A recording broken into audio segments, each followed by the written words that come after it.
Badirudi, Espainiar eta Euskal Gobernuek adostasuna dutela unibertsitate dekretuaren baitan eskuduntzen inguruko gatazka zuten bi aldeek eta aurrerantzean Euskal Autonomia Erkidegoak internet bidezko zentroak sortu ahal izango ditu, prezio eta finantzak eta publikoak daudenean edota irakaskuntza euskaraz gauzatzen denean. Atzo bertan ezagututako albiste honetaz zein Euskal Herriko Unibertsitatea hitz egiteko gurekin da Joserra Bengoetxea, EHUko errektorea. Egunon. Egunon denoi. Badirudi, argitu dela unibertsitate dekretuaren baitan sortutako gatazka, jakin nahi dugu, nolako balorazio egiten duzun eta bereziki, erabaki honek nolako eragina izango ote duen Euskal Herriko Unibertsitatean?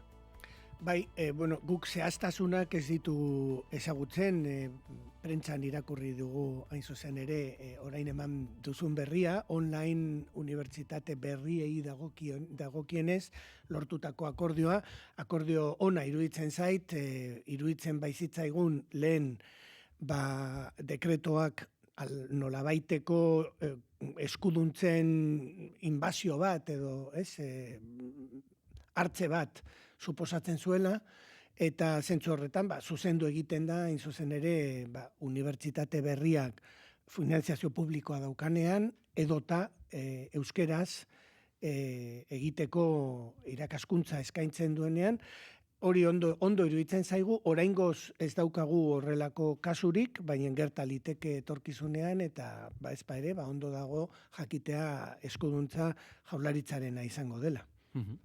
Gaurkotasun biziko kontu ere izan da, EHUk irudi aldaketa izango duela eta aurrerantzean UPV siglak ez dira erabiliko, baina nork eta Isabel Díaz Ayusok ere hitz egin du honi buruz. Ese es el problema, que las dictaduras entran a sorbos, poquito a poquito. ¿Qué más da si a la Universidad del País Vasco le quitan su nombre en castellano? ¿Qué más da? Zakit, espero zenuen Isabel Díaz Ayusok ere EHU aipatuko zukenik noizuet? Ez genuen uste hain garrantzitsua ginenik ultra edo neokonen nolabaiteko agendan sartzeko modu horretan. Hala eta guztiz ere, behin berriro ere, esan daiteke arlo horretatik etortzen diren kritikak oinarritzen direla faltsua den supuesto batean, eta da izena aldatu dugula, eta hori ez da egia. Guk ez dugu izena aldatu, izena aldatzeko beste prozesu oso bat egin beharko litzateke, eta ez daukagu inolaz ere gaztelaniazko izena kentzeko asmorik. Egin duguna da marka irudi berri bat sortu. Eta marka irudi berri horrek erabiliko ditu EHUko siglak. Eta mantenduko du, jakina ikonikoa den gure ikurra, alegia Gernikako arbola txillidaren eskulturan diseinuan barkatu zegoen bezala. Eta hori da egin duguna, eta hori da ekainaren 30ean aurkeztuko dugun irudi berria. Ez dugu ezer kentzen, orain arte erabili izan diran markak hortxe diraute, guk marka berri bat bultzatzen dugu eta egingo dugu, eta hori da erabiliko dugun marka. Baina kontu bisuala besterik ez da, ez? Hala ere, bada, izan dira, historikoki arazoak eta nasmenak bereziki Valentziako Universidad Politécnica de Valentziarekin gogoa dut, ere bai, behin gertatu zela, ranking bat egiteko garaian, puntu batzuk Valentziako ez zirenak Euskal Herrira etorri hemen zirela, edo kontran gertatu zela, ez dakit markarekin, edo izendapenarekin nolako arazoak izaten dituzu EHUn? Hori egia da, eta oso ohikoa da nahazketa hori edo nahasmen hori, ez? Horregatik, adibide bat emateagatik, CRUE dela Espainiako Unibertsitateetako errektoreen konferentzia dena, berak gu izendatzeko erabiltzen du Euskal Herriko Unibertsitatea, eta ez UPV. Zeren UPV beraientzako da Universitat Politécnica de Valencia. Orduan, nik uste dut horrek nahasmena eta arazo sor ditzazke, ondo aipatu duzun bezala, bai nola konputatzen diren idatzitako artikuluak, zein unibertsitateri akreditatzen zaizkion, eta gure kasuan batzutan izan dugu justo kontrako eragina, gure irakaslegoak bakarrik erabiltzeagatik UPV, hain zuzen ere, akreditatu egin zaizkio argitalpen horiek Universidad Politécnica de Valencia. Ez dira hainbeste kasu, baina gertatu izan da. Orduan, nahasketa horiek edo, nahazte horiek ondo dagoela saiestea al izan ezkero, jakina. Gaurkotasuneko elementu ere izan da, Osakidetzari medikuntzako irakasle euskaldunak aldarrikatu dizkiezuela. Zenbaterainokoa da, behar hau? Bai, beharra ezagutzen dugu eta hortxe dago, eta nik uste dut gizarteak ederki asko ezagutzen duen, mediko euskaldunen premia, ez bai daude arlo askotan ez dira topatzen, eta hainbat espezialitatean ere zailtasuna topatzeko. Orduan, jakina dagoela beharra, gure betiko estrategia izan da unibertsitatean, euskerazko lerroa medikuntzan ziurtatzea, alik eta beteen gure asmoa eta gure gogoa da, hain zuzen ere, 100% bete alizatea, bai lehenbiziko urteak teorikoagoak direnak, edo aulako ikasgelako urteak direnak batez ere, baina baita azken erdia, bigarren erdia, 4, 5 eta 6 urteak ja espezialitatetan edo praktiketan gauzatzen direna eritetxetan, unibertsitate diren ospitaletan, hor ziurtatu nahi dugu jakina euskerazko eskaintza, eta euskeraz badaudela nahiko espezialista klase horiek, klase praktiko horiek emateko. Pentsatu behar dugu eskatzen duela klase asko eta jende asko, ezin dituzu eukin 10 taldeko 10 ikasleko talde bat kirofano batean. Kirofano batean sar daitezke 2, 3, eta horrek zaildu egiten du eskaintza eta beharrak areagotu egiten ditu, pertsonalen beharrak, lekuen beharrak, hori guztia ziurtatu alizateko baldintza egokietan eta euskeraz eskaini alizateko guk egin genuen gure garaian gure kalkulua, gu ez geunden oraindik, baina aurreko taldeak egin zuen, medikuntza dekanoak egin zuen, orain gure osasun komisionatua dena, eta gure kalkuluaren arabera halko genuke ziurtatu baldintza hoietan 16 plaza berri euskeraz. Eta hori da kalitatezko baldintza horietan bermatu alizateko egin genuen kalkulua. Gu beti gaude prest, alik eta esfortzu handienak egiteko eta kopuru hori handitzen joateko urtero, baina horrekin batera baita ere ulertzen dugu osasun sailaren kezka handia dauka, batez ere gaztelaniazko lerroan, medikuntzan gure eta estatu osoko sistema sortzen dute distritu bakarra deitzen zaiona. Horrek esan nahi du gure erderazko lerrora, baita euskerazkora ere, apuntatu daiteke estatuko edonor ikasle gainditzen duena korte kalifikazioa, gainditzen baldin badun kortea, orduan sar daiteke. Eta horrek erakartzen ditu ikasle batzuk kanpotik datozenak, arrazoi askogatik, nota altuago daukatenak, behar bada gure sisteman zorrotzago garelako ebau kalifikatzen, eta hoiek gero ez dira geratzen.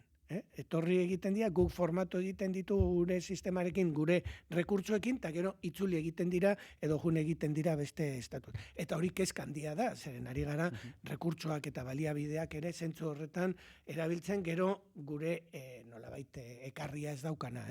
Zentzu horretan guk konpartitzen dugu kezka hori eta pres gaude baita ere laguntzeko eta topatzeko soluzioak, irtenbideak, hain zuzen ere gure talentua, hemengo ikasleen talentua, medikuntzan egin nahi dutenak ere erretenitzeko. Estrategia horren baitan ere, aurreko usia zegoena da, Basurtu San Mames inguruan medikuntzarako fakultate berria ere erekitzen. Nola dago proiektu hau? Bueno, proiektua martxan dago, obrak egiten ari dira, ez naiz ausartzen data zehatz bat ematen, baina oraindik hartuko ditu gutxienez 2 ikasturte prest egoteko, ja martxan egoteko, gutxienez. Orduan gure asmoa eta gogoa lehenbailen egitea, baina bere ritmoa daramate obrek, ez? Inguru honetan baita ere San Mamesen ere bada ingenieren fakultatea eta aski deigarria egin zitzaigun Europa Ligako finalaren ondorioz fakultateak ateak itxi behar izan zituela. Nolatan hartu zen erabaki hau eta zer sentitzen duzu futbola hainbeste gailentzen denean? Bueno, aski ezaguna da, eta gure kanpainan horrela garbi adierazi genuen gu rugby zaleago garela, ez? Eta orduan, batzutan futbolari ematen zaion garrantzi hori, ez nik pertsonalki ez dut oso gogoko, uste dut herri bat ezin dela geratu futbol partido batengatik, baina erabakia hartu egin zen, segurtasuna bermatzeko eta nolabaiteko ordena mantentzeko, eta Bilboko udalak pentsatu zuen arrisku gunea izan zitekeela, eta babesteko gure kolektiboak hain zuzen ere, unibertsitatea ixtea zen soluziorik onena, ordurako prest zeuden edo iragarrita zeuden azterketak mugitu egin ziren, gauzatu egin ziren, inor jende guztia behar bezala oharte manda geratu zen, eta etzan arazo berezirik sortu, egun hori, egun berezia izan zen.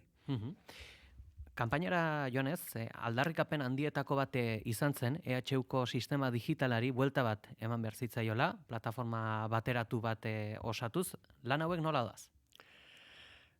Lan garrantzitsuak dira, helburu oso importantea da, digitalizazioa da gure apostu nagusi bat, zeren pentsatzen dugu erraztu behar digula burokrazia arintzen bi zentzutan, arinago izaten eta ez hain astuna, eta halako denbora ez pasatzeko gestioetan, kudeak eta gestioetan. Horretarako behar dugu bai digitalizazioa, baina baita ere pertsonal tekniko gehiagoren laguntza, ez? Eta faltan gaude. Gero, beste adar bat digitalizazioarena oso garrantzitsua izango da parte hartzea bultzatzea, ez? Eta hau kolektibo guztiei begira, baina bereziki ikaslegoaren parte hartzea bultzatzeko. Orduan, ondo informatzeko, ondo parte hartzeko, komunikatzeko sistema bat izateko, eta horrek eskatzen du orain arte dauzkagun sistema digital guztiak ondo aztertzea, zer funtzionatzen duen ongi, zer dagoen hobetzeko dagoen hori nola eta zer ritmotan aldatu dezakegun, eta horrek denbora eskatzen du, eta batez ere gaitasun eta pertsonal teknikoaren beharra eskatzen du. Orduan, gure estrategia izango da hori posible egin alizateko hain zuzen ere behar dugun laguntza teknikoa pertsonalarena eta baliabide teknikoena ziurtatzea. Eta hori izango da, hemendik aurrera daukagun beste etxeko lan potente bat, ez? Digitalizazioaren bueltan ere, Euskorpus aurkeztu zuen Eusko Jaurlaritzak, ez da, ekimen honen sorreraren parte izan hizkuntza teknologiako zentroa, kolpea izan dau? Orain bada, eta sartu gara, eta zuzendu egin dugu, zeren evidentea da, mundu guztiak ulertuko du horrelako proiektu batean, Euskorpora bezalako, daukan dimensioarekin, daukan garrantziarekin, eta euskerak digitalizazioaren munduan behar duen presentzia ziurtatu alizateko, garatzeko aplikazio desberdinetan, eta hor behar du egon unibertsitateak berak badauka alde batetik know-howa, jakinturia hori tratatzen joateko, eta baita ere daukalako datu base potente bat terminologikoa. Oso beharrezkoa dena Euskorpora, hain zuzen bezalako proiektuak martxan jartzeko.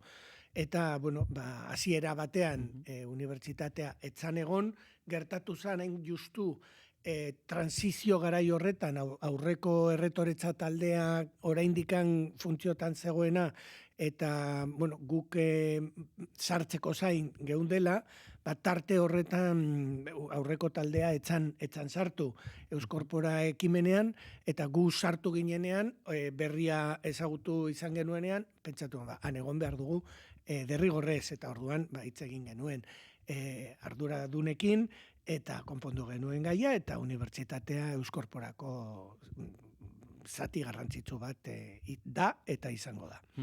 Aurreko rektoretza taldearekin ere ikusi genuen, ordezkoen afera latza izan zela, irakasleak protestan egon ziren, orain adostu da, ordezkoak denbora osoz lan egiteko akordia, nolakoak dira orain irakasle hauen baldintzak?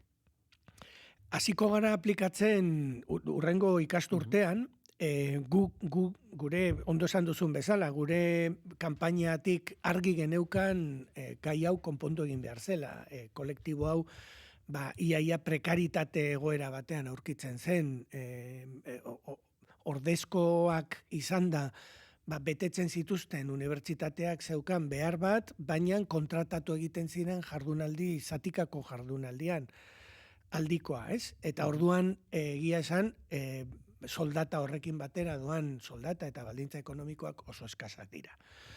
Normalean, baldintza horiek aplikatzen dira lanean diharduten beste profesional batzuentzako, eta aldutena zatikako jardunaldi bat, 4 ordu, 6 ordu eman, ez? Guk behar estrukturala daukagunean kalkulua egin gendun, eta justifikatu daiteke jardunaldi osoan aritzea, eta hor baldintza horietan jakina soldata egokiago batzuk eskaini alizatea. Gure apostu nagusia ez da ordezko irakaslegoa izatea, baizik eta egiturazko egonkor diren irakasleak, baina beti sortuko dira bajak, eta baja horiek betetzeko beharra, eta horretarako ordezkoak beharko ditugu, eta behar ditugunean baldintza egokietan kontratatu behar ditugu. Legebiltzarrean ere esan zenuen, aukera asko galtzen direla azpi finantzaketagatik, zentzu honetan ere, helburu argia da, barne produktu gordinaren 1% baliatzea unibertsitatea finantzatu alizateko. Nola ikusten duzu Eusko Jaurlaritza helburu honekiko? Nik uste dut Eusko Jaurlaritzarekin batera lor dezakegula kontzeptutan behintzat adostasun bat. Eta da, ondo kalkulatzea unibertsitatearen eguneroko beharrak zeintzuk diren. Alegia, ondo funtzionatu alizateko baldintzak, baldintza ekonomikoak, ez? Eta horiek ziurtatu behar direla, ez? Eta horiek ziurtatu behar dira ohiko aurrekontuetatik. Orduan, hori barne produktu gordinaren zenbatekoa den da gutxieneko datu bat. Barneko produktu gordina goiti egin dezake, beiti ere bai. Orduan, ez dago benetan esaterik zifra zehatz bat izango dela aldakorra izan daiteke. Horregatik gure ustez egin behar duguna ondo kalkulatu zeintzuk diren gure eguneroko funtzionamendurako ditugun beharrak eta premiak. Alegia, kalitatezko irakaskuntza, kalitatezko ikerkuntza eta kalitatezko transferentzia eta edakuntza bat egin alizateko baldintzak. Hoiek eta jakina pertsonak zaintzeko baldintzak, ikaslegoa, irakaslegoa, ikerlegoa, tekazel, pertsonal tekniko eta zerbitzutakoa eta administraziotakoa baldintza eta soldata duinekin eukitzeko baldintzak. Hori kalkulatu eta hortik aurrera jakina bilatu beste finanziazio iturri batzuk, proiektu berezi batzuk ohikotasunetik irtetzen direnak, baina behar bada punta-puntan kokatuko gaituztenak.